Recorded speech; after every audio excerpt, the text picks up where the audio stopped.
What's going on? So, summertime spending. What are the habits like? Oh wow, back in the day, it was about getting something cool to drink, quick food, something cool, a lot of ice cream, popsicles. You remember, oh, where do I begin? Back in the day, you get to the middle of summer, and we had always had that neighborhood woman who somebody's auntie that she had like a snow cone site, and you just go there and get you something to keep your body cool because it was hot. Conditions was just blazing, and you always have somebody that was like that. Like not only that, they were like the neighborhood owl, but the summertime treat person. They were like that middle person in the middle of the block.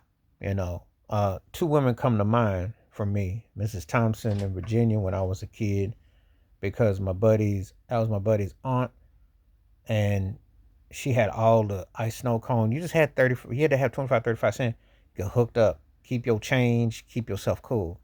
And then when I lived in Houston, Texas, a woman named Mrs. Hall, uh, she doubled up. She sold records and tapes, she sold candy, she did hair. I don't think she was Jamaican, but she pretty much covered it. But she always, and she had that icy, that thing. And there was another woman who was a little bit closer when I was in Houston. Um, can't think of her name right now, but anyway, I used to play basketball with her grandson. Anyway, uh, she had, and it was always those neighborhood women that hooked it up.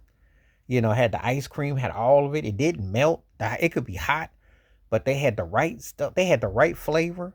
If you had that experience with the neighborhood where you summertime treats in your neighborhood, you know exactly what I mean. There was always like that house because the ice cream truck would come and that thing would be slow or fast depending on who it was. But there was something about them houses where someone had like those treats. I don't even know if it was legal either. They even had, I don't even know if they had a permit or they had, who didn't care. We didn't ask those questions. We just was there to get some treats. We didn't care. It was all good. So anyway, just thinking about staying cool and how much money you spent in the summertime, especially growing up back then, it was just about them cool treats. That's what it was about, you know. And oh, I know who it was now. The woman in Houston, her name was Mrs. Griffin. That's right, because her grandson's name was Billy. That's right. See, it's funny how all these stories kind of hit you, and you gotta like kind of like put this in perspective, like when you daydream, having a thought about it. But yeah, if you had like a neighborhood person who hooked up that summertime treats and made you think back to it, let me know in the comments below because yeah, remember the names, the houses was kind of like the same. They were kind of dark cribs, and you kind of forgot how they had the ice cream scoop or the popsicles, but that thing was cold. It was legit, and the price was right. That was more important. Back in the day, 50 cent to under could go a long, long way. And I think there was somebody else who did lemonade too, but that was like more on the stands tip. But that was the old school hustle way of having cool treats in the hot heat. Cool treats in the hot heat. That's a term that you could use to describe it. So if you can relate to what I'm saying, throw me some comments and give me some names that you remember.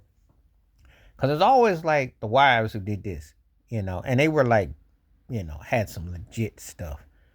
So summertime treats, cool eats, and how you spent your money. Please hit like, subscribe, welcome thoughts, comments, and I do respond. Thank you. Wash your hands, keep your mind clear. Watch out for another. Share it if you like. Stay safe, stay blessed, stay woke, stay free. I'm out one time. Peace.